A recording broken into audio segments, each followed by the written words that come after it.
The snow fell like whispered secrets over the Sangre de Cristo Mountains, transforming the rugged New Mexico territory into something both beautiful and merciless.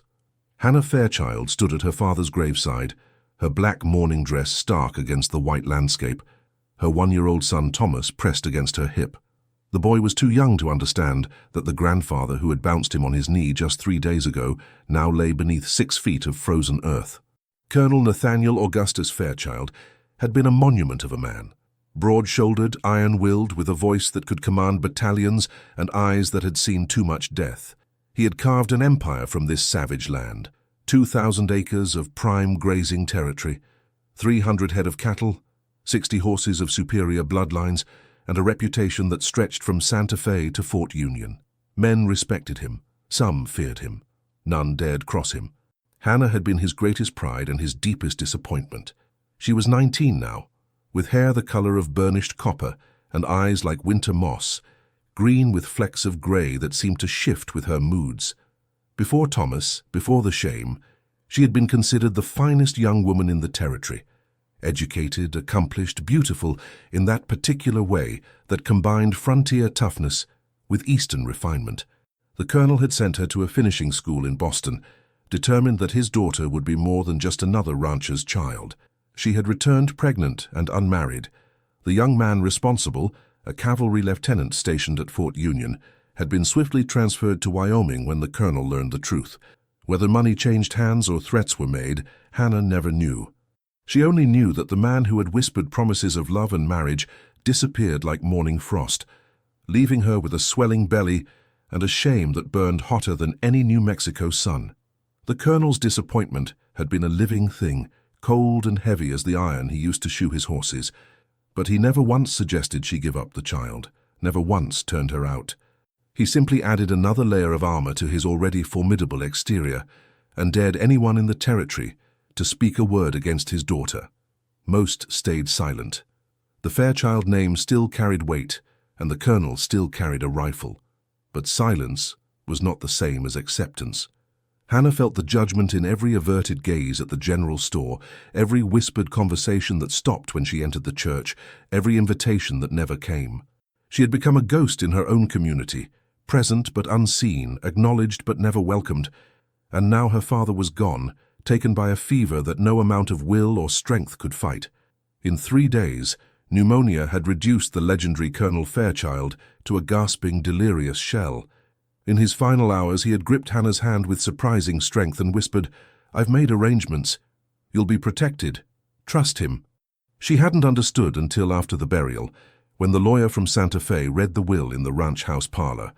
The ranch and all its holdings went to Hannah, with one condition: she was to remain under the protection and guidance of Dasan until such time as she married a suitable husband or reached the age of 25, whichever came first. Dasan would manage the ranch operations, oversee the workers, and ensure the safety of both Hannah and Thomas. Dasan would, in effect, control her life. Hannah had stared at the lawyer in disbelief. "This cannot be legal." "It's perfectly legal, Miss Fairchild," the lawyer said, shuffling his papers with barely concealed discomfort. "Your father was very specific. He believed you would need protection, given your circumstances." "My circumstances," Hannah repeated, her voice sharp as broken glass. "You mean my bastard child and ruined reputation?" The lawyer flinched. "Miss Fairchild, please, where is he?" Hannah stood abruptly, making the lawyer jump. "Where is Dasan now?" "I'm here." The voice came from the doorway, low and steady as distant thunder. Hannah turned to see him standing there, still as carved stone, watching her with those dark, unreadable eyes that had always made her uncomfortable. Dasan was Apache, Chiricahua specifically, though he had lived among white settlers for most of his adult life. He stood just over 6 feet tall, with the kind of lean, dangerous build that spoke of a life lived on the knife's edge of survival. His hair was long and black as midnight, usually tied back with a strip of leather. His face was all sharp angles and harsh planes, with high cheekbones and a mouth that seemed designed never to smile. A jagged scar ran from his left temple to his jaw, a souvenir from some long-ago violence he never discussed.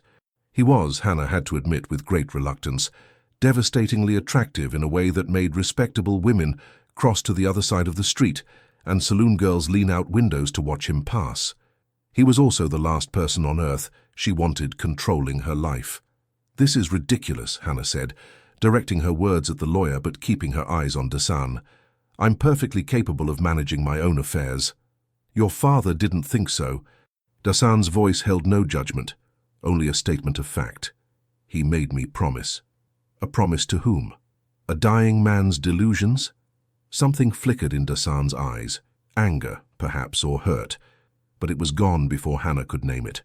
A promise to the man who saved my life, who gave me work when no one else would, who treated me with respect when the rest of this territory saw only a savage to be feared or pitied. Hannah felt heat rise to her cheeks. "I didn't mean—" "Yes, you did." Dasan stepped into the room, his movements fluid and economical. "You've always meant it. Every time you look at me, I see the same thing I see in everyone else's eyes. You see Apache, you see enemy, you see something less than human. That's not true, isn't it?" Dasan moved closer, and Hannah had to fight the urge to step back. There was something predatory in his grace, something that reminded her that this man had once been a warrior, that the hands now hanging loosely at his sides had once held weapons designed to kill. "Your father knew what you thought of me. He also knew you needed protection whether you wanted to admit it or not, so he made me promise, and I keep my promises." The lawyer cleared his throat.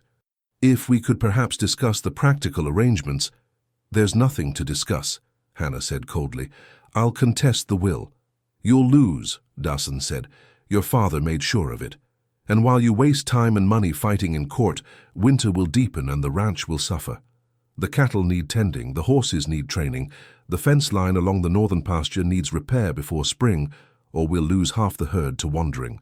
The roof on the south barn has 3 holes that need patching, and there are men, white men, respectable men, who are already circling like vultures, waiting for you to fail so they can swoop in and take what your father built."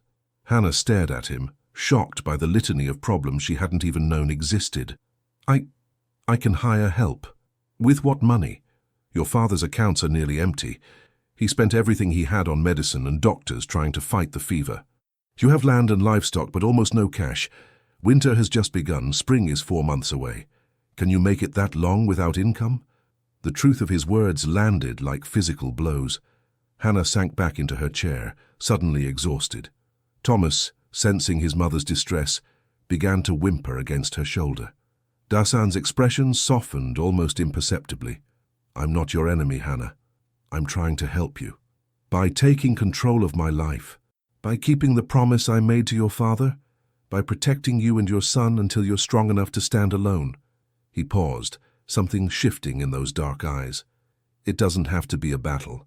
I'll manage the ranch, keep the operation running, ensure you have income come spring. You can focus on raising Thomas, on grieving your father, on figuring out what you want your future to look like. And if I refuse to cooperate, then you'll make both our lives harder than they need to be." Dasan turned toward the door, then stopped. "Your father loved you, Hannah. Everything he did, including this arrangement you hate so much, he did because he loved you. Maybe try to remember that when you're cursing his memory." He left without waiting for a response, his footsteps silent on the wooden floor despite his size. The lawyer gathered his papers with obvious relief, muttered something about contracts to be signed, and practically fled the house. Hannah sat alone in the parlor, holding her son, staring at the empty doorway where Dasan had stood. Outside, the snow continued to fall, each flake adding to the weight already pressing down on her shoulders. She had never felt more trapped in her life. The days that followed fell into an uncomfortable rhythm. Dasan moved into the small cabin that stood 50 yards from the main house, the same cabin he had occupied for the past 5 years while working for the colonel. He rose before dawn each morning, checked the livestock, repaired fences, broke ice on the water troughs, and managed the 3 hired hands who had stayed on after the colonel's death. Hannah watched from her windows, hating how efficiently he moved through tasks that seemed insurmountable to her. He made it look easy. The physical labor, the constant vigilance, the 1,000 small decisions that kept a ranch running through a brutal New Mexico winter. She tried to maintain her distance, to treat him with cold formality whenever their paths crossed. But Thomas, innocent and oblivious to his mother's resentment, had other ideas. The boy was fascinated by Dasan. Whenever the Apache came near the house, delivering firewood, checking the chimney, bringing supplies from town, Thomas would toddle toward him with his arms raised, babbling his limited vocabulary with obvious excitement. "Da! Da! He's saying Dasan!" Hannah would correct sharply, scooping up her son before he could reach the man. "Not Da! Dasan!" But Thomas, with the stubborn persistence of a 1-year-old, continued to reach for the Apache warrior who had become an unexpected fixture in his young life. And Dasan, despite Hannah's obvious disapproval, couldn't seem to help responding. She would watch from the doorway as he crouched down to Thomas's level, letting the boy grab his long hair, poke at his scarred face, babble incomprehensible stories. Dasan's stern features would soften in those moments, revealing glimpses of a gentleness Hannah hadn't known existed beneath his warrior's exterior. It made her angry in ways she couldn't fully articulate. 3 weeks after the funeral, a blizzard struck with savage intensity. The wind howled like a wounded animal, driving snow horizontal across the landscape. Hannah huddled in the house with Thomas, feeding the fire and praying the roof would hold. She didn't realize anything was wrong until she woke in the middle of the night to find the house freezing cold. The fire had died to embers. When she tried to revive it, she discovered they were out of firewood. In the chaos of the storm and her own stubbornness about accepting help, she had let their indoor supply dwindle to nothing. The woodshed was 30 yards away across an open yard. The storm still raged. Thomas was already shivering despite being wrapped in every blanket Hannah could find. She had no choice. She wrapped herself in her father's old coat, tied a scarf around her face, and opened the door. The wind hit her like a fist, stealing her breath. Snow blinded her immediately. She couldn't see the woodshed, couldn't see anything beyond white chaos. She took 3 steps from the porch and lost her bearings entirely. Panic seized her. She could die out here, freeze to death within yards of her own home, and Thomas would be left alone to suffer the same fate. Then a hand gripped her arm. Dasan materialized from the storm like a ghost, snow already accumulating on his shoulders. He didn't speak. The wind would have stolen any words, but his meaning was clear. He pulled her back toward the house, his grip firm but not painful, his body providing a windbreak that made breathing possible again. Inside, he settled her by the dying fire, then disappeared back into the storm. She heard him returning multiple times, each trip bringing an armload of firewood that he stacked near the hearth. He worked with mechanical efficiency, rebuilding the fire until it roared with heat, checking the windows for drafts, examining the chimney for blockages. Thomas, awakened by the activity, crawled over to Dasan and grabbed his pant leg with chubby hands. "Da!" Dasan looked down at the boy, and Hannah saw something in his face that made her chest tighten. Not quite longing, but something close to it.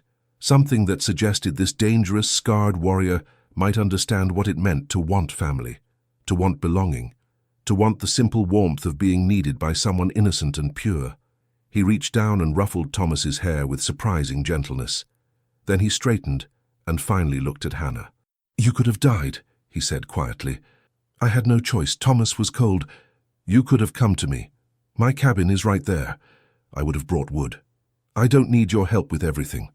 Pride will kill you out here." Dasan moved toward the door, then paused. Your father understood that. He understood that strength isn't refusing help. It's knowing when to accept it. He left before Hannah could formulate a response, disappearing back into the storm toward his small cabin. She sat by the fire, holding Thomas, staring at the pile of firewood Dasan had brought, enough to last 3 days at least. Something small and stubborn inside her chest began to crack. January gave way to February, and the cold deepened. Hannah had grown up in this territory, but she had never truly understood its harshness until now. With her father gone, and only herself to rely on, every day became a test of survival. Dasan managed the ranch operations without complaint, but Hannah could see the toll it was taking. He worked from before sunrise until after dark, often going hours without food, pushing himself with the kind of relentless determination that spoke of deeper motivations than simple obligation. She found herself watching him more than she cared to admit. The way he moved with such economy of motion, never wasting energy. The way he spoke to the horses in Apache, his voice dropping to something almost musical, soothing even the most skittish animals. The way his eyes constantly scanned the horizon, alert for threats she couldn't see. One afternoon, she brought him coffee while he was repairing a section of fence near the house. He looked surprised. She had never voluntarily approached him before, but accepted the cup with a nod of thanks. "Thank you for bringing extra wood last night," Hannah said stiffly. "I found it stacked on the porch this morning. The storm will last another day at least. You'll need it." They stood in awkward silence for a moment. Hannah searched for something to say, some way to build a bridge across the chasm of resentment and prejudice she had constructed between them. "My father trusted you," she finally said. "I need to understand why." Dasan took a long drink of coffee, his eyes distant. "Your father found me 8 years ago. I was 20, half dead from wounds I'd taken in a skirmish with Mexican soldiers. I'd been thrown from my horse, broken ribs, couldn't walk. He could have left me to die. Most white men would have. Some would have shot me for sport." Hannah flinched at the casual way he said it, the matter-of-fact acknowledgement of a reality she had always known existed but never wanted to confront. "Instead, he brought me to his ranch, had the doctor treat my wounds, gave me a place to recover.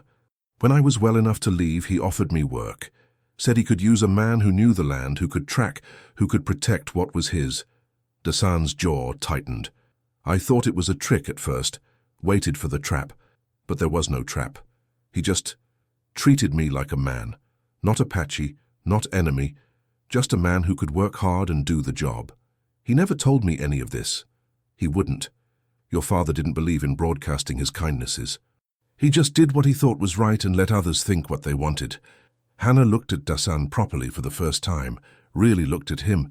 Beneath the warrior's exterior, beneath the scars and the dangerous grace, she saw someone who had known loss, who had survived things she couldn't imagine, who had found something worth protecting in this harsh land. "The promise he asked you to make," she said slowly. "You could have refused. You could have left after he died. I could have. Why didn't you?" Dasan met her eyes, and the intensity in his gaze made her breath catch. "Because I keep my promises, and because—" He stopped, something shifting in his expression. "Because you and Thomas deserve to be safe, to have a chance. Your father gave that to me once. I'm returning the favor." He turned back to his work, clearly considering the conversation over. But Hannah stood there for a long moment, the coffee pot cooling in her hands, watching him repair the fence with steady, capable movements. That night, she didn't lock her bedroom door for the first time since her father's death. She told herself it was because the lock was sticking, that it had nothing to do with the way Dasan's words had echoed in her mind, the way his presence had begun to feel less like a cage and more like a shelter. She told herself many things that night. She wasn't sure she believed any of them. February brought no relief from winter's grip, but it did bring visitors. Hannah was kneading bread dough when she heard horses approaching, 3 riders moving fast. She wiped flour from her hands and went to the window, her heart sinking when she recognized the lead rider. Bartholomew Jessup owned the neighboring ranch to the east, 5,000 acres of prime grazing land that he had acquired through a combination of shrewd business deals and ruthless intimidation. He was 60 years old, prosperous, widowed, and had made his interest in Hannah abundantly clear even before her father's death. "Miss Fairchild," Jessup dismounted with the practiced ease of a lifelong horseman, though his expanding waistline suggested those days were fading into memory. He was handsome in the way powerful men often are. More presence than features, more confidence than charm. "I hope we're not intruding." "Mr. Jessup," Hannah stepped onto the porch, pulling her shawl tight against the cold. "What brings you out in this weather?" "Concern for a neighbor, naturally." Jessup's smile didn't reach his eyes. Behind him, his 2 ranch hands, brothers named Pike and Garrett, remained mounted, their expressions hard and watchful. "We heard about your father's passing. Terrible tragedy. The colonel was a great man. He was. And now you're left here alone with a small child trying to manage this vast operation." Jessup shook his head with exaggerated sympathy. "It's not right. Not proper. A young woman in your situation shouldn't be burdened with such responsibilities." Hannah's jaw tightened. "I'm managing perfectly well, thank you." "Are you?" Jessup's gaze swept over the ranch with calculated assessment. "I see fences in need of repair. That south barn is looking weathered, and winter has just begun. How will you possibly handle spring roundup and branding?" "I have help." "You mean the Apache?" Jessup's voice dripped with disdain. Hannah? May I call you Hannah? You cannot seriously expect to run a proper ranch with a savage as your foreman. Dasan is perfectly capable. Dasan. Jessup pronounced the name like something foul. You let him live on your property. Let him work your stock. By heaven, I've heard you let him near your son. What I do on my own land is my business, Mr. Jessup. Not when it affects the entire territory. Jessup stepped closer, his voice dropping to something falsely intimate. People talk, Hannah. They see a young widow. I'm not a widow. An unmarried woman with a bastard child, living alone with a savage who... Hannah slapped him. The crack of her palm against his cheek echoed across the yard like a gunshot. Jessup stumbled back, his hand flying to his face, shock and rage warring in his expression. Get off my land, Hannah said, her voice shaking but firm. Now! You ungrateful little... Jessup caught himself, clearly struggling to regain his composure. Behind him, the Pike brothers had moved their hands toward their gun belts. I came here to make you a generous offer. I'm willing to buy this ranch at a fair price and even provide you with a small house in town. You and your son would be taken care of. I don't want your charity. It's not charity, it's business. And it's a better offer than you'll get from anyone else. Jessup's eyes hardened. You can't make it out here alone, Hannah. Winter will break you. Spring will finish the job, and when you fail, and you will fail, I'll still be here to buy this land, but the price will be considerably lower. She's not alone. Dasan's voice cut through the tension like a blade. Hannah turned to see him standing at the corner of the house, still as carved granite, his rifle held loosely in one hand. She hadn't heard him approach. He moved like smoke when he wanted to. Jessup's face twisted with contempt. The savage speaks. Tell me, Apache, do you really think the colonel's daughter wants your kind of protection? Do you know what people are saying about her, living here with you? I know what people like you are saying. Dasan moved forward, each step deliberate and controlled. I also know that Hannah owns this land legally, that she has not invited you here, and that you are no longer welcome. Pike, the older brother, spat tobacco juice into the snow. You got some nerve, Injun, talking to a white man like that. I have the nerve to protect what's mine to protect. Dasan's eyes never left Jessup, and right now, that includes asking you politely to leave before I make you leave. Is that a threat? Jessup's hand moved toward his sidearm. Dasan's rifle came up in one fluid motion, the barrel pointing directly at Jessup's chest. It's a promise. For a long moment, nobody moved. The wind howled across the open land, carrying snow devils that danced between the tense figures. Hannah's heart hammered against her ribs. She had seen violence before, had seen her father put down sick horses, had watched cowboys brawl outside the saloon, but this felt different. This felt like standing on the edge of something dark and irrevocable. Then Jessup laughed, though the sound held no humor. You're going to regret this, Hannah. Both of you. He swung back onto his horse with unnecessary force. This territory has no room for Indian lovers and their savage pets. You'll learn that soon enough. He wheeled his horse and galloped away, his ranch hands following close behind. Hannah and Dasan stood in silence until the riders disappeared over the eastern ridge. You shouldn't have done that, Hannah said quietly. Done what? Protected you from a man who clearly wants more than just your land?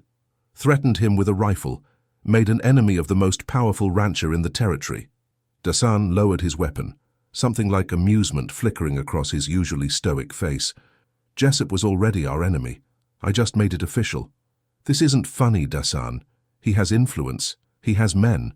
He could make our lives very difficult. He can try. Dasan turned toward the barn, then paused. Hannah, what he said about people talking, about you living here with me, he's not wrong. The gossip will get worse before it gets better. I don't care what people say. You should. For Thomas's sake, if not your own. Dasan's voice softened almost imperceptibly. If you want me to leave, find somewhere else to stay until spring, I will. I can still manage the ranch from a distance. Check in daily. But if my presence here is making things harder for you, no. The word came out more forcefully than Hannah intended. She took a breath, trying to understand the sudden panic that had gripped her at the thought of Dasan leaving. No, you're not going anywhere. My father trusted you. I'm learning to trust you too, and anyone who has a problem with that can... Can what? Hannah surprised herself by smiling. Can get off my land. Something shifted in Dasan's expression. Not quite a smile, but close enough to make Hannah's breath catch.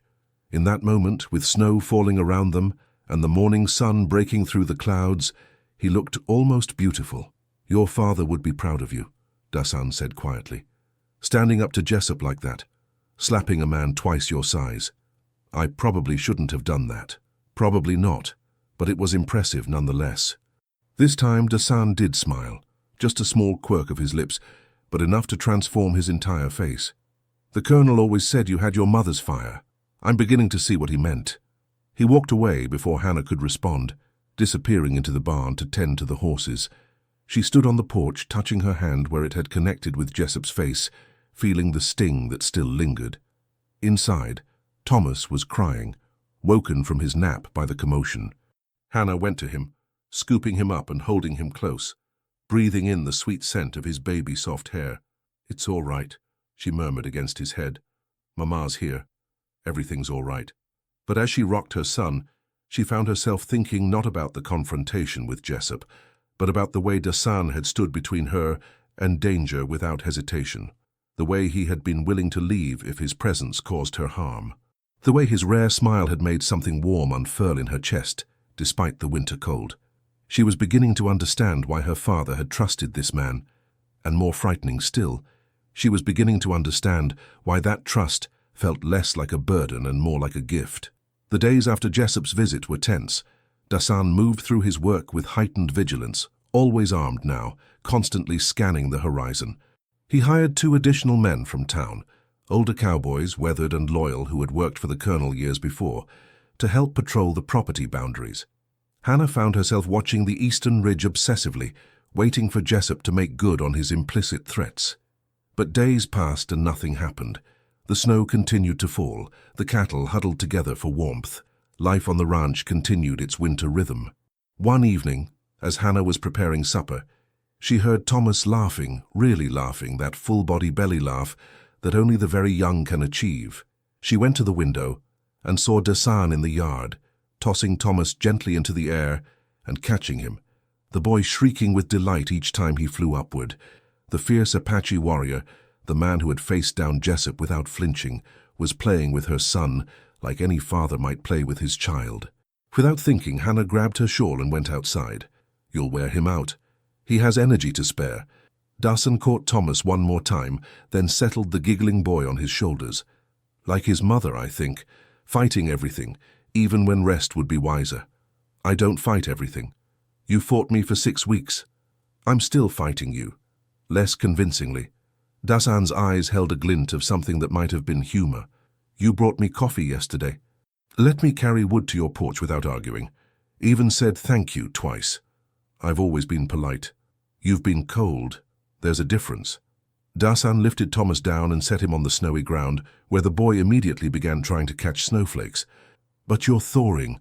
Like the land will thaw come spring, slowly, but inevitably." Hannah felt heat rise to her cheeks despite the cold. "You shouldn't read too much into basic courtesy. I'm Apache.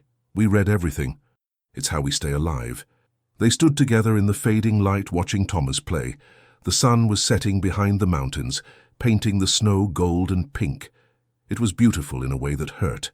This savage land that could kill you and seduce you in the same breath. "Tell me about your people," Hannah said suddenly. "Your real family. Before I ended up here." Dasan's expression grew distant.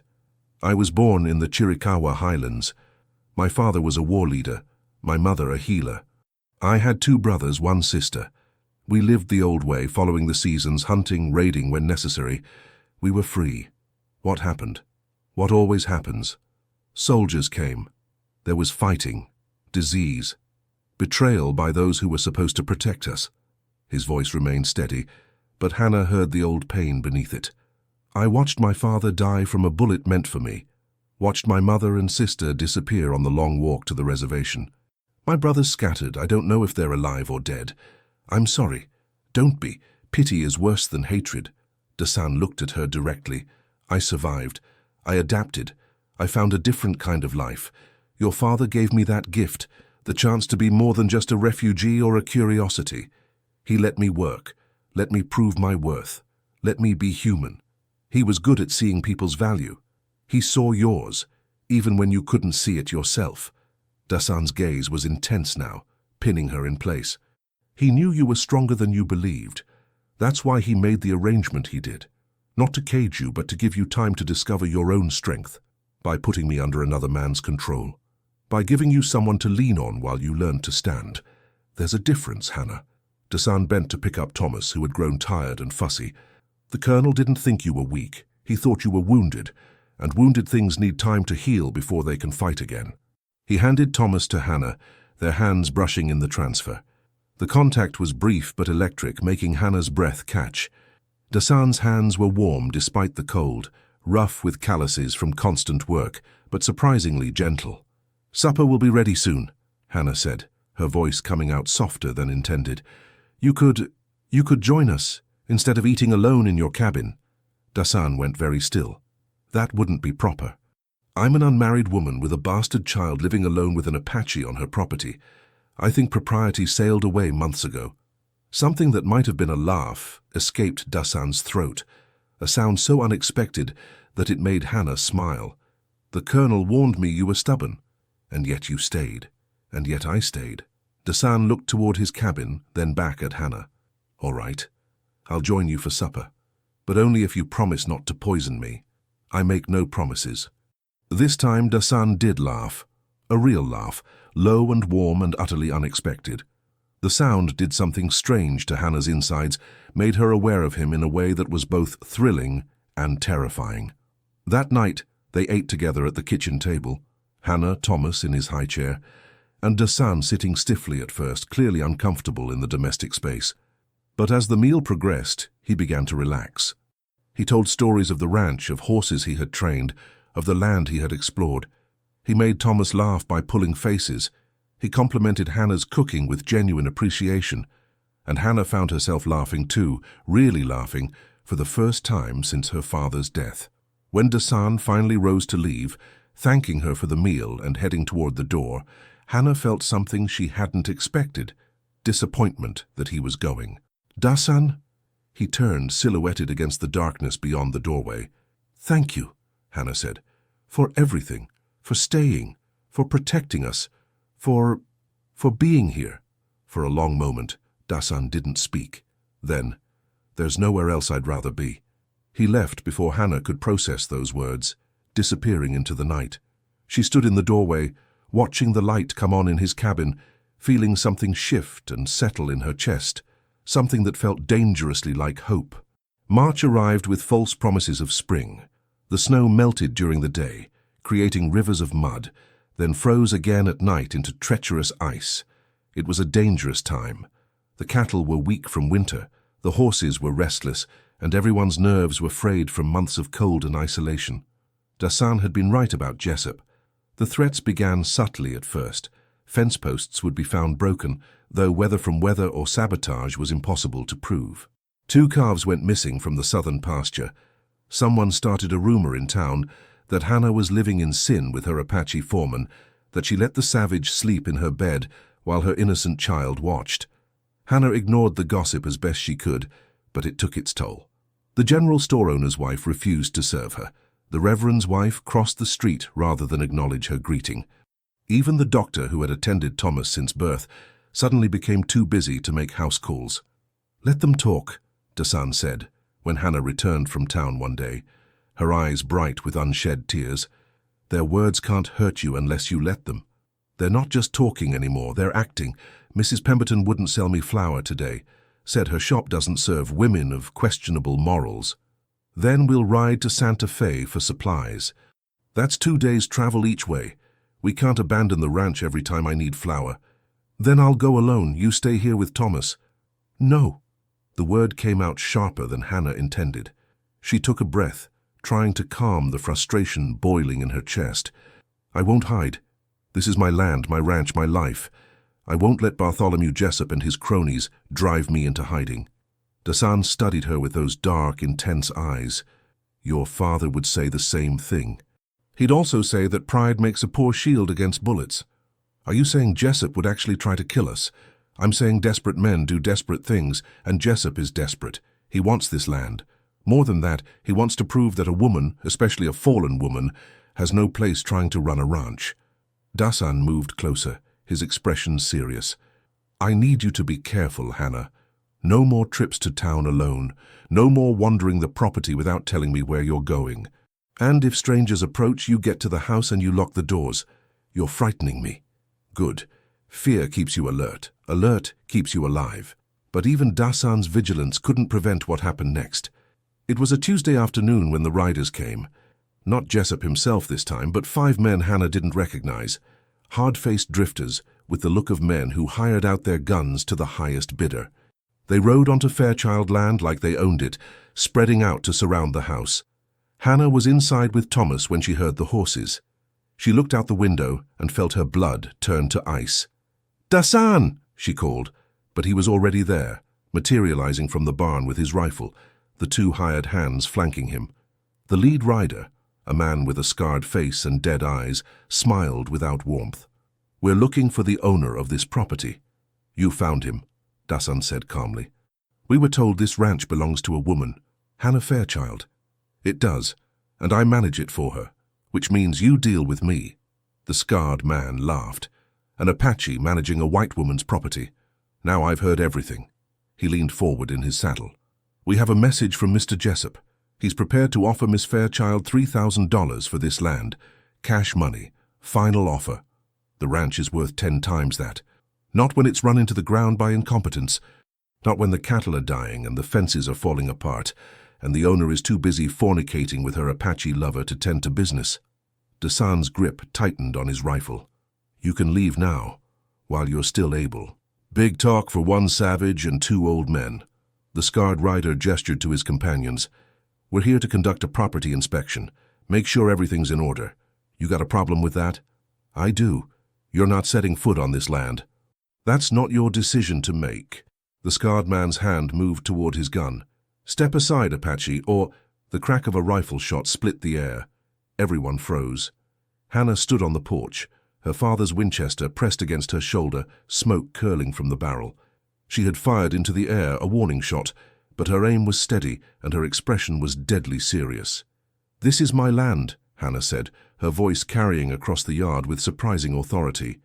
"And I'm telling you to leave. Now." The scarred man's eyes narrowed. "You just assaulted 5 armed men, Miss Fairchild. That's not very smart. Neither is trespassing on private property. I know the law. I have the right to defend what's mine, and right now all 5 of you are 30 seconds away from learning exactly how well my father taught me to shoot." She worked the rifle's lever, chambering another round. The sound was sharp and final in the cold air. The scarred man studied her for a long moment, clearly reassessing. Then he smiled, a cold, cruel expression that made Hannah's skin crawl. "Mr. Jessup thought you might be difficult. He'll be disappointed to hear it." He turned his horse. "You've got until the end of the month to reconsider his offer, Miss Fairchild. After that, the price drops, and other options become necessary." The 5 riders left at a leisurely pace, making it clear they weren't intimidated, just choosing to leave. Hannah stood on the porch until they disappeared from sight, then her legs gave out. She sank onto the steps, the rifle clattering beside her, her hands shaking violently. Dasan was there in an instant, kneeling before her, his hands on her shoulders. "Hannah, Hannah, look at me." She met his eyes, seeing concern there. And something else, something that looked almost like pride. "You did well," he said quietly. "You stood your ground. Didn't let them see your fear. I'm terrified now." "That's all right. The trick is being terrified after, not during." His hands tightened slightly on her shoulders, steady and warm. "But, Hannah, that was dangerous. If they had called your bluff—" "It wasn't a bluff. I would have shot them if they'd tried to enter my house." Dasan stared at her, something shifting in his expression. "I believe you would have. My father taught me to shoot when I was 12. Said a woman on the frontier needed to know how to protect herself." Hannah's voice shook but remained firm. "I never thought I'd actually need to use it, but if those men had come 1 step closer to Thomas—" "I know." Dasan's voice was soft now, almost tender. "I know, Hannah. You're a mother. You'd kill to protect your child. That's not weakness, that's the strongest thing in the world." They stayed like that for a long moment.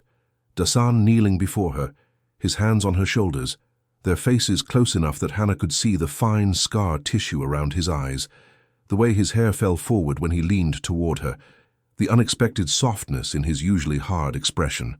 "Dasan," she whispered, not sure what she wanted to say, only knowing that something fundamental had shifted between them. "Miss Hannah," one of the hired hands called from the barn, breaking the moment. "Got a problem with the north fence. Looks like it's been cut deliberate-like." Dasan stood, the tenderness in his face disappearing behind his warrior's mask. "I need to go check it. Be careful." "Always am." He started to walk away, then turned back. "Hannah, what you did today, standing up to those men, protecting your home, your father would be proud." "I'm proud." He left before she could respond, striding toward the barn with his rifle in hand. Hannah sat on the porch, holding her father's Winchester, watching the man who had become so much more than just her father's final request. That night, Hannah couldn't sleep. She paced the house, checked on Thomas a dozen times, jumped at every sound. Around midnight she gave up and made coffee, standing by the kitchen window and staring out at Dasan's cabin. A soft knock at the door made her jump, sloshing hot coffee over her hand. "It's me." Dasan's voice came through the door. Hannah opened it to find him standing there, still fully dressed, his rifle slung over his shoulder. "I saw your light. Knew you couldn't sleep." "Did you sleep?" "No." He stepped inside when she gestured, setting his rifle by the door. "I've been patrolling, making sure Jessup's men didn't come back." "And?" "Nothing. But they will come back, Hannah. Maybe not tonight, maybe not tomorrow. But they'll come.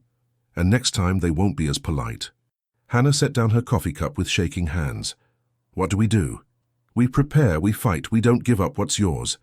Dasan moved closer, his presence filling the small kitchen. "But I need you to understand something. This isn't just about land anymore. Jessup has made it personal. He's going to keep pushing until one of us breaks." "I won't break. I know you won't. That's what worries me." Dasan's hand came up, almost touching her face, then dropped. "Hannah, if something happens to me, if Jessup's men come and I can't protect you, you take Thomas and you run. You go to Santa Fe, to the sheriff, to anyone who will listen. You don't try to fight alone. Nothing's going to happen to you. You can't know that." "Yes, I can." Hannah surprised herself by reaching out, taking his hand in hers. It was the first time she had voluntarily touched him, and the contact sent electricity up her arm. "Because I won't let it. Because we're in this together now, because what?" Hannah looked up at him, this fierce, scarred warrior who had become her shield, her support, her unexpected companion in the darkness. "Because I need you. Thomas needs you. And I think maybe you need us too." Dasan's fingers tightened around hers. In the dim lamplight, his eyes were black as midnight, but warm as summer earth. "I made your father a promise. But somewhere between winter and now, it stopped being about that promise. It became about you, about Thomas, about wanting to protect you, not because I have to, but because I—" He stopped, clearly struggling with words that didn't come easily to a man who had survived by keeping his emotions locked away. "Because you what?" Hannah whispered. "Because you've become my family," Dasan said quietly. "The family I thought I'd lost forever, the belonging I thought I'd never find again. And the thought of anything happening to you or Thomas, it terrifies me more than any enemy I've ever faced." Hannah felt tears prick her eyes. "Dasan, I know I'm Apache. I know what that means in this territory. I know that being associated with me makes your life harder, gives people like Jessup ammunition to use against you." His voice was rough now, raw with emotion he usually kept hidden. "If you asked me to leave, really asked, not out of anger but out of necessity, I would go. Because your safety, your happiness, Thomas's future, those matter more than any promise or any feeling I might have. I don't want you to leave. Hannah, I don't want you to leave," she repeated, stepping closer, still holding his hand. "When you're gone, the house feels empty. When you're here, even just in your cabin, I feel safer. And Thomas, heaven help me, Dasan, Thomas lights up when he sees you in a way he never does for anyone else. You're more of a father to him than his real father ever was or ever will be." Dasan's free hand came up to cup her face, his thumb brushing away a tear she hadn't realized had fallen. You don't know what you're saying. I do. For the first time in my life, I know exactly what I'm saying. Hannah leaned into his touch, feeling the warmth of his palm against her cheek. I was so angry when my father made that arrangement. I thought he was punishing me, taking away my freedom. But he wasn't. He was giving me a gift. He was giving me you. Hannah, Dasan breathed, and then he was pulling her close, wrapping his arms around her in an embrace that felt like coming home after a lifetime of wandering. Hannah pressed her face against his chest, feeling the steady beat of his heart, the strength in his arms, the tenderness in the way he held her, like she was something precious and fragile and worth protecting. They stood like that for a long time, holding each other in the quiet kitchen, while the wind howled outside and the fire crackled in the stove. No words were needed. The embrace said everything. When they finally pulled apart, Dasan kept his hands on her shoulders, his eyes searching her face. This changes everything. I know. It will make things harder. The gossip will get worse. Jessup will use it against you. Let him try. Dasan smiled then. A real smile, warm and genuine and so beautiful it made Hannah's heart ache.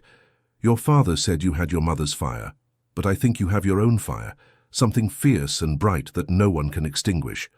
Will you stay? Hannah asked. Not just tonight, but always? Will you help me fight this? Help me raise Thomas? Help me turn this ranch into something worth having? Yes.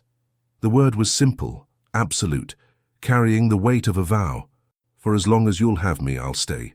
Hannah rose on her toes and kissed his cheek, a brief, gentle touch that made Dasan go very still. Thank you, she whispered against his scarred skin, for everything.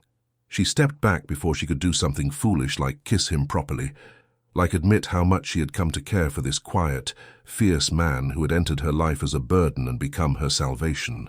Dasan left shortly after, returning to his patrol, but something had fundamentally shifted between them.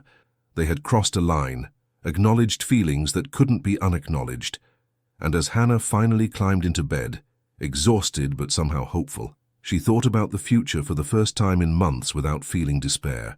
Whatever came next, they would face it together. The attack came on a Tuesday night in late March, when the moon was dark and the wind carried the scent of coming spring. Hannah woke to the smell of smoke. For a moment, she thought she was dreaming. Then she heard the crackling, saw the orange glow through her window, and terror shot through her like lightning. Fire. She grabbed Thomas from his crib, wrapping him in blankets as she ran for the door. Smoke was already seeping under the doorframe, thick and choking. She yanked open the door and stopped dead. The barn was fully engulfed, flames reaching toward the sky like grasping hands. In the firelight, she could see men on horses, 6, maybe 7, riding in circles around the house, whooping and hollering. One of them threw a torch onto the roof of Dasan's cabin. No! Hannah screamed, but her voice was lost in the roar of flames and the thunder of hooves. Then Dasan was there, materializing from the smoke, like an avenging spirit, his rifle raised. He fired once, twice, and 2 riders fell from their horses. The others scattered, circling wider, firing back. A bullet splintered the doorframe inches from Hannah's head. Get back inside, Dasan shouted, not looking at her, his attention focused on the attackers. Lock the door. Your cabin. Doesn't matter. Protect Thomas. Hannah stumbled back inside, slamming the door and throwing the bolt. She could hear gunfire outside, men shouting, horses screaming. Thomas was wailing in her arms, terrified by the noise and smoke. She backed into the corner farthest from the windows, holding her son tight, praying desperately to a God she hadn't spoken to in months. Please, please don't let Dasan die. Please keep us safe. Please. The gunfire intensified. Hannah heard men shouting orders, heard Dasan's voice cutting through the chaos with commands to the hired hands who had come running from the bunkhouse. She heard someone scream in pain. Whether friend or enemy, she couldn't tell. Then, abruptly, the shooting stopped. The silence was somehow worse than the noise. Hannah crouched in her corner, holding Thomas, listening to the crackle of flames and the nervous whinny of horses. Minutes passed like hours. Finally, a knock at the door. Hannah, it's me. Open up. She scrambled to her feet, nearly dropping Thomas in her haste to unbolt the door. Dasan stood on the porch, covered in soot and blood, some of it his own from a gash along his left arm. Behind him, the barn continued to burn, illuminating a scene of devastation. Are you hurt? Hannah asked, pulling him inside, her hands already reaching for the wound on his arm. It's nothing, a graze. Dasan's eyes swept over her and Thomas with desperate intensity. You're all right? Neither of you were hit? We're fine. What happened? Where are? Dead or gone? Two dead, the rest ran when they realized we were fighting back. Dasan winced as Hannah touched his wounded arm. It was Jessup's men, had to be. This wasn't random. Your cabin is gone, along with the barn. Dasan's jaw was tight with barely controlled rage. They came to destroy everything, to send a message that you're not safe here. Then they failed, Hannah said firmly, already tearing strips from her petticoat to bandage his arm. Because I'm still here, still standing and still not selling. Dasan caught her hands, stilling her movements. Hannah, this was attempted murder. They tried to burn us alive. This isn't about intimidation anymore. Jessup has decided that if he can't have this land legally, he'll take it by force. Then we'll fight him. Against what? Against hired killers and a corrupt system that will never take the word of an unmarried woman and an Apache over a respected rancher? Dasan's voice cracked with frustration. Hannah, I can protect you from men with guns. I can't protect you from the law. Then we'll go to Santa Fe, to the territorial governor, to the military if we have to. Hannah finished tying off the bandage with hands that barely shook. My father fought for this territory. He earned this land with blood and service. No one, not Bartholomew Jessup, not public opinion, not fear, is going to take it from me. Dasan stared at her for a long moment, and Hannah saw something like wonder dawn in his eyes. You mean that? Every word. You could die. Thomas could be orphaned. I could be hanged for defending you. Or, Hannah said, stepping closer, we could win. We could expose Jessup for the criminal he is. We could build a life here, the three of us, and show this entire territory that family isn't defined by blood or law or other people's narrow expectations. We could be happy, Dasan, if we're brave enough to fight for it. Happy, Dasan repeated softly, as if the word was foreign on his tongue. I'm not sure I remember what that feels like. Then let me show you. Hannah set Thomas down in his cradle, then turned back to Dasan. She took his face in both hands, forcing him to meet her eyes. I love you. I don't know when it happened. Maybe when you carried firewood through a blizzard. Maybe when you made my son laugh. Maybe when you stood between me and danger without hesitation. But I love you, Dasan. And if you love me too, then we fight. We fight for this land, for Thomas's future, for the right to be together. We fight until we win, or until there's nothing left to fight for. Hannah, Dasan's voice was rough, choked with emotion. I'm Apache. The world will never accept. I don't care about the world, I care about you, about us, about building something real and true and ours. Hannah pulled him down until their foreheads touched, until she could feel his breath against her lips. Tell me you love me. Tell me I'm not alone in this feeling. You're not alone. Dasan's hands came up to cover hers, where they still cupped his face. I love you, Hannah Fairchild. I've loved you since that day in the snow when you slapped Bartholomew Jessup, with more courage than most men show in a lifetime. I've loved you every moment since, even when I knew it was impossible, even when I knew loving you could destroy us both. Then fight with me, Hannah whispered, not as my protector or my father's obligation, but as my partner, my equal, my... She didn't finish the sentence. Dasan closed the distance between them, capturing her lips in a kiss that was everything Hannah had dreamed of and nothing she had expected. It was fierce and tender, desperate and gentle, full of months of longing and fear and hope finally given voice. When they pulled apart, both breathing hard, Hannah saw tears tracking through the soot on Dasan's face. I never thought I'd have this, he said hoarsely. A home, a family, a woman who looks at me and sees not Apache but just a man. A man worth loving. You're worth everything, Hannah said. And tomorrow we're going to Santa Fe. We're going to find the territorial marshal and the governor and anyone else who will listen. We're going to tell them what Jessup did, and we're going to make sure he never threatens anyone again. And then we come back here. We rebuild the barn. We fix the fences. We raise cattle and horses and Thomas. Hannah smiled through her own tears. And maybe, if you want, we could give Thomas a brother or sister. A family of our own choosing. Dasan's arms tightened around her. A family of our own choosing, he repeated. I like the sound of that. They stood together in the ruins of their burning home, holding each other while Thomas slept peacefully nearby, unaware that his mother and the man who would become his true father had just made a promise that would change all their lives forever. Outside, the barn collapsed with a shower of sparks that rose toward the stars like prayers. But inside the house, surrounded by smoke and fear and the uncertain future, Hannah Fairchild and Dasan the Apache warrior had found something neither had expected to find in this harsh land: love, hope, and the courage to fight for both. The journey to Santa Fe took 3 days. Hannah, Dasan, and Thomas rode in the ranch's wagon, accompanied by the 2 hired hands who served as witnesses and protection. The territorial capital was bustling with commerce and politics, a hub of civilization in the otherwise wild territory. They went first to the marshal's office, where a weathered lawman named Garrett listened to their story with increasingly dark expression. When Hannah produced the spent bullets from the attack, the pieces of torch that had been thrown, and the testimony of their hired hands, Marshal Garrett nodded grimly.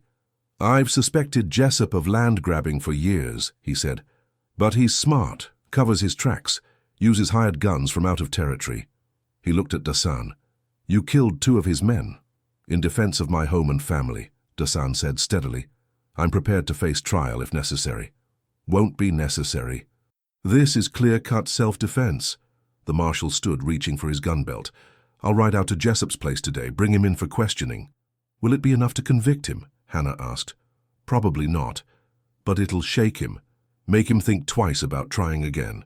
Marshal Garrett looked between them, his expression softening slightly. "Miss Fairchild, I knew your father. Good man. Honorable. I'm going to do everything in my power to see his legacy protected." From the marshal's office, they went to the governor's mansion.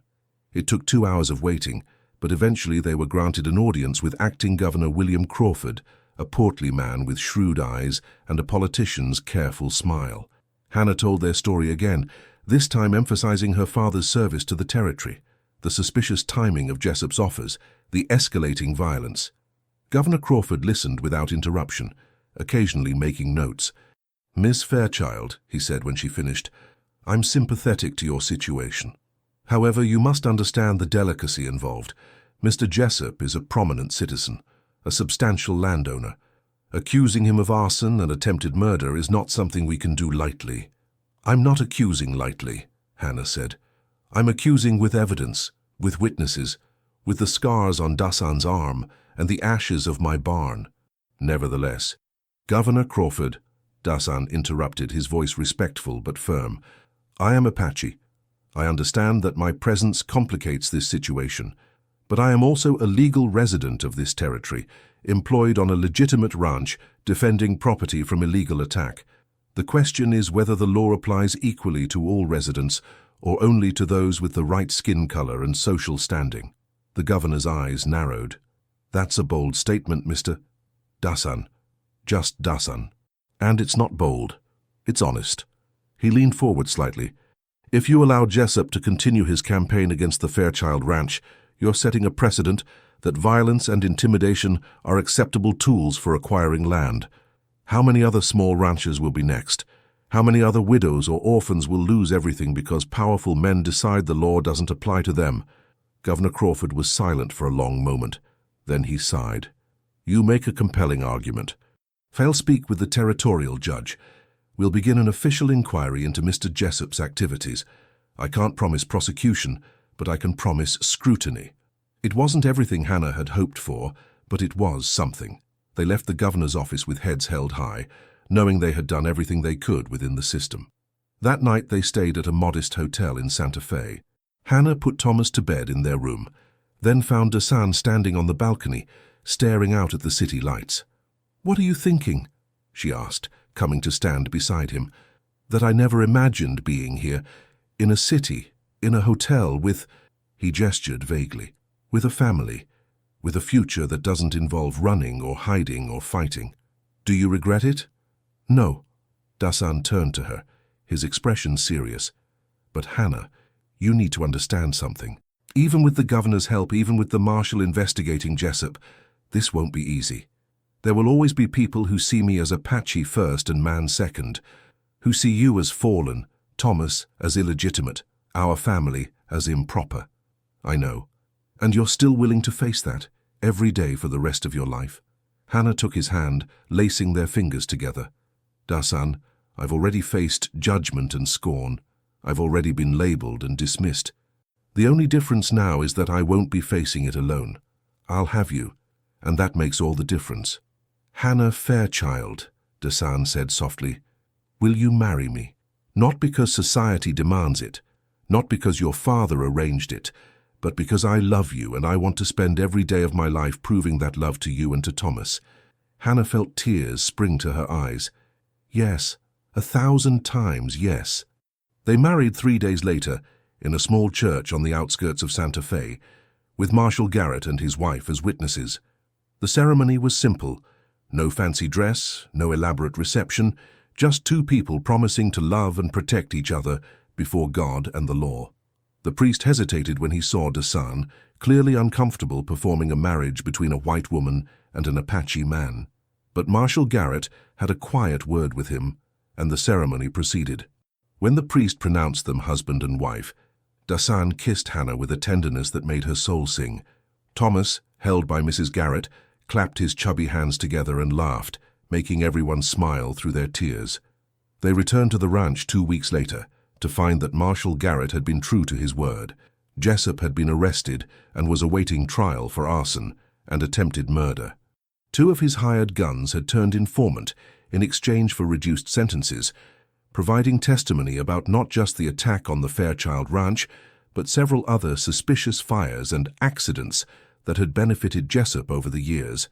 The case would take months to go to trial, but the cloud of suspicion hanging over Jessup meant he had lost his standing in the community. Other ranchers who had feared him suddenly found their courage. By the time spring truly arrived, Bartholomew Jessup was a broken man, his empire crumbling around him. Hannah and Dasan rebuilt. They cleared the ruins of the old barn and constructed a new one, bigger, stronger, designed to withstand fire and storm. They repaired fences, expanded the herd, trained horses.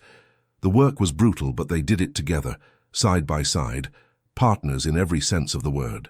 Thomas grew strong and happy, toddling around the ranch with his father's shadow always nearby.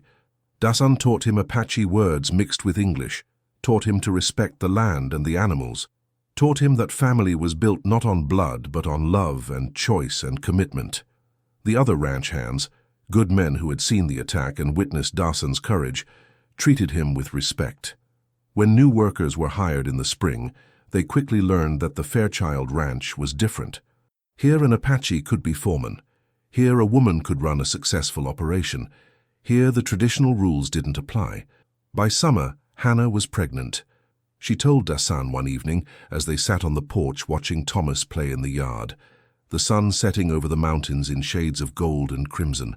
"You're certain?" Dasan asked, his hand moving immediately to rest on her still flat stomach. "The doctor confirmed it yesterday when we were in town." Hannah covered his hand with hers. "Are you happy?" "Happy doesn't begin to cover what I feel." Dasan's voice was thick with emotion. "A child of our own, a brother or sister for Thomas, a future we built together." "I was thinking," Hannah said, leaning against his shoulder, "that when this baby comes, when our family is complete, maybe we could make it official. Legally adopt Thomas. Give him your name alongside mine. Make him truly ours in every way." Dasan was silent for so long that Hannah worried she had overstepped. Then she felt wetness on her hand and realized he was crying, silent tears that spoke of wounds finally healing, of belonging finally found. "Thomas Dasan Fairchild," he said quietly. "It has a good sound. It has a perfect sound." They sat together as darkness fell, watching their son play, feeling the life growing between them, knowing that they had built something precious and rare, a family forged in fire, tested by hatred, and strengthened by a love that refused to be denied. The trial of Bartholomew Jessup took place in October, when the leaves were turning gold and the air carried the first hint of approaching winter. Hannah and Dasan attended every day, sitting in the courtroom with Thomas between them, showing the territory that they would not be intimidated or ashamed. The evidence was overwhelming. The testimony of the hired guns, the physical evidence from the attack, The pattern of suspicious incidents benefiting Jessup over the years, it all painted a picture of a man who had used violence and intimidation to build his empire. Jessup was found guilty on all counts. He was sentenced to 15 years in territorial prison and ordered to forfeit his land holdings to compensate his victims. His ranch, once the largest in the territory, was divided among the families he had terrorized. When the verdict was read, Hannah felt no triumph, only relief. Justice had been served. Her father's legacy was secure. Her family was safe. They left the courthouse hand in hand, Thomas toddling between them, Hannah's growing belly just beginning to show. Outside, several townspeople who had once whispered and judged now nodded respectfully. Some even smiled. Change came slowly to the New Mexico territory, but it came. Hannah's daughter was born in February of 1879, in the midst of another brutal winter. The labor was long and difficult, with only the doctor from Santa Fe and Dasan present. When the baby finally emerged, red-faced and screaming with robust health, Dasan cut the cord with shaking hands and placed his daughter on Hannah's chest. "She's perfect," Hannah whispered, exhausted but radiant. "She's absolutely perfect." "Like her mother," Dasan said, pressing a kiss to Hannah's sweat-dampened forehead. "What should we name her?" Hannah looked down at the tiny, fierce life she and Dasan had created together. "Sarah," she said, "after my mother, Sarah Margaret Fairchild." "Sarah Margaret," Dasan repeated, touching his daughter's tiny hand with one finger. "Welcome to the family, little one. Welcome home." Thomas, allowed into the room now that his mother was recovered, toddled over to stare at his new sister with wide-eyed wonder. "Baby," he announced proudly, as if he had personally arranged for her arrival. "That's right," Dasan said, lifting Thomas so he could see Sarah better. "Your baby sister. It's your job to protect her, teach her, make sure she grows up strong and brave like your mama." "Like Papa," Thomas corrected, patting Dasan's scarred cheek with unself-conscious affection. Dasan went very still, his eyes meeting Hannah's over their children's heads. They had never explicitly told Thomas to call him Papa. It had happened naturally over the months, a gradual claiming that felt right and true. "Yes," Dasan said hoarsely, "like Papa." Hannah watched her husband hold their children, watched the fierce warrior become gentle father, and felt a completeness she had never known was possible. This was what love looked like. This was what family meant. Not perfect, not sanctioned by all of society, not without its challenges and struggles, but real, true, theirs. Spring came late that year, but when it arrived, it transformed the land into something beautiful. The mountains lost their crown of snow. Wildflowers carpeted the valleys in waves of purple and gold. The cattle grew fat on new grass. The horses ran free in pastures that stretched toward a horizon full of possibility. On a warm April afternoon, Hannah stood on the porch of her ranch house, rebuilt and expanded now to accommodate their growing family, and watched Dasan work with a young stallion in the training corral. Thomas sat on the fence, shouting encouragement. Sarah slept in a basket at Hannah's feet, her tiny fingers curled into fists. This was her life now, her family, her land, her future, built not on what society said was proper or possible, but on what her heart had known all along, that love was stronger than prejudice, that courage could overcome fear, that family was what you made it, not what others defined it as.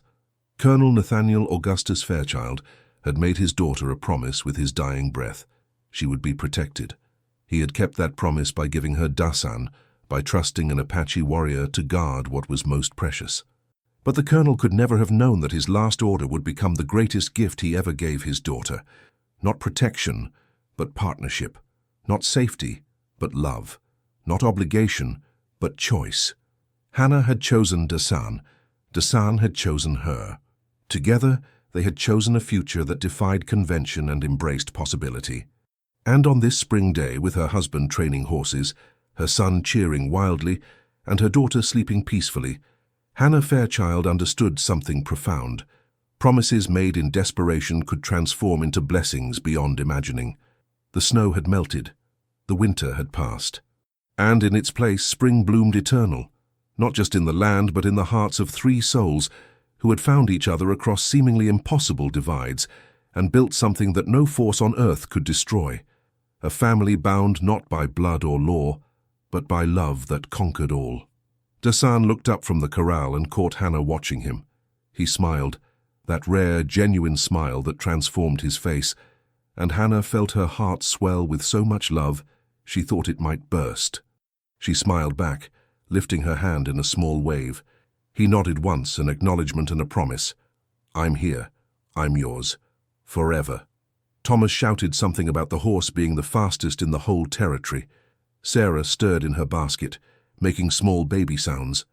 And Hannah Fairchild stood on the porch of her father's ranch, her ranch now, hers and Dasan's, watching the life they had built together, knowing that this was what her father had wanted all along.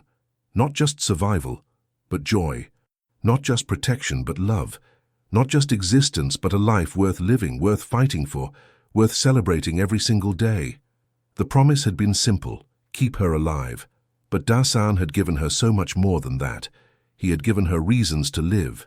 And in the years to come, as Thomas grew into a fine young man who moved easily between Apache and white worlds, as Sarah became a fierce young woman who inherited both her mother's fire and her father's quiet strength, as more children came to fill their home with laughter and love, Hannah would look back on that snowy day when she had stood at her father's grave and thought her life was over.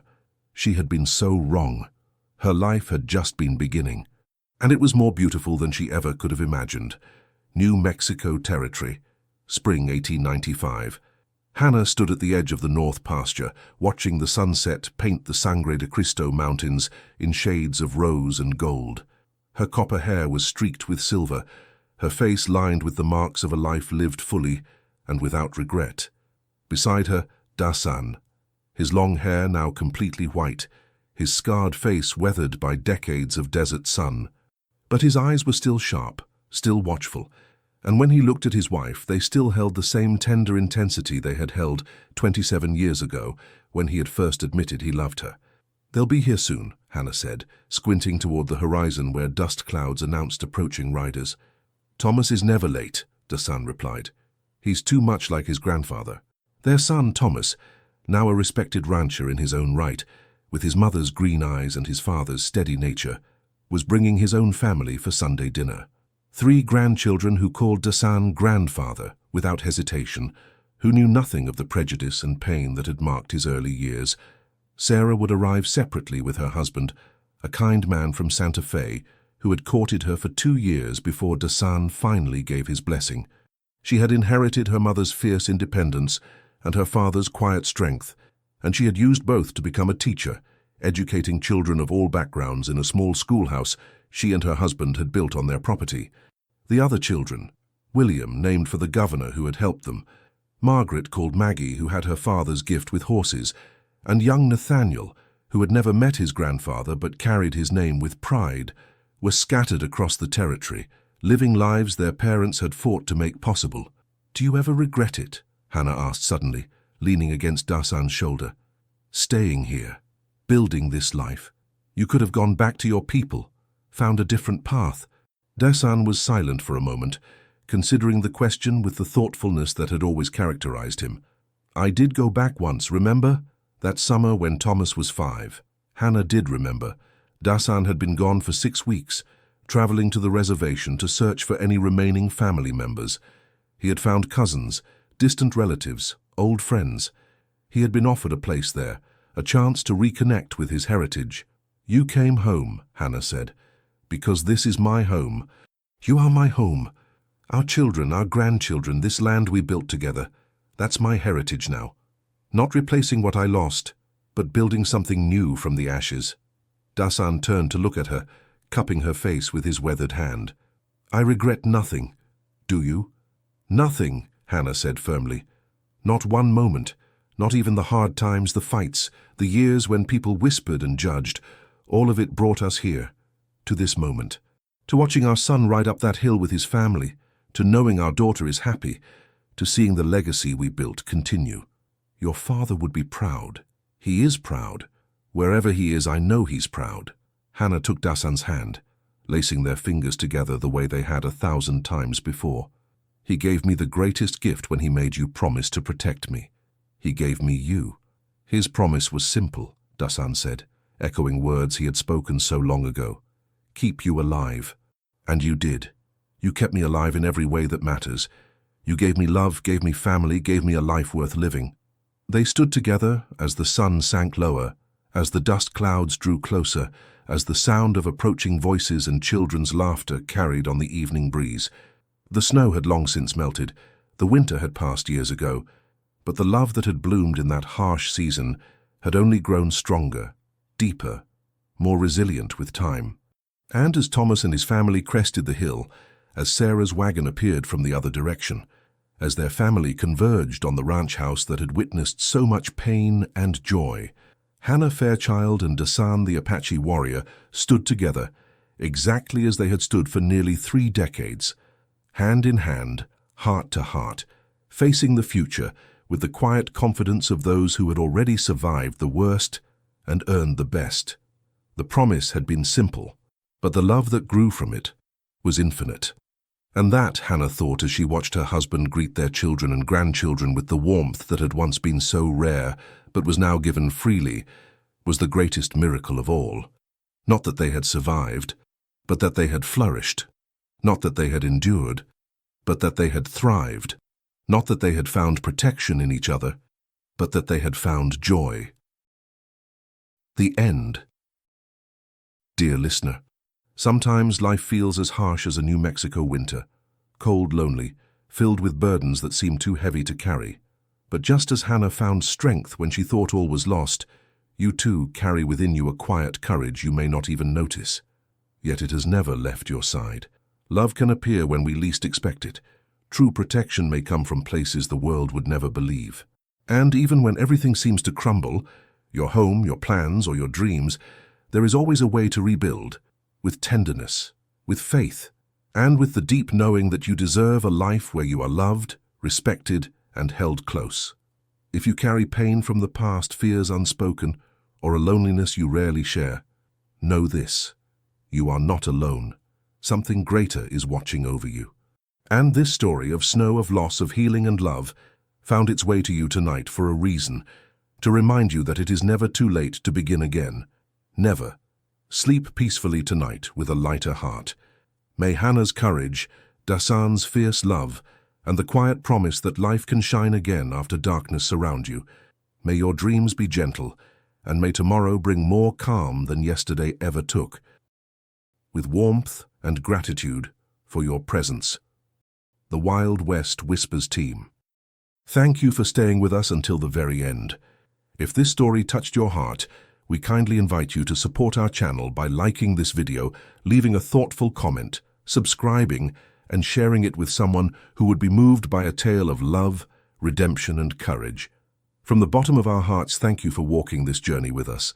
Your presence, your encouragement, and your support mean more than words can express. They are what keep us inspired to create and share more stories that speak of second chances, healing, and the power of love. At the end of this video, you'll see a suggestion for another story from our channel. Click it, and let yourself be swept away by another unforgettable tale of passion, hope, and resilience. Thank you for being here. The Wild West Whispers team.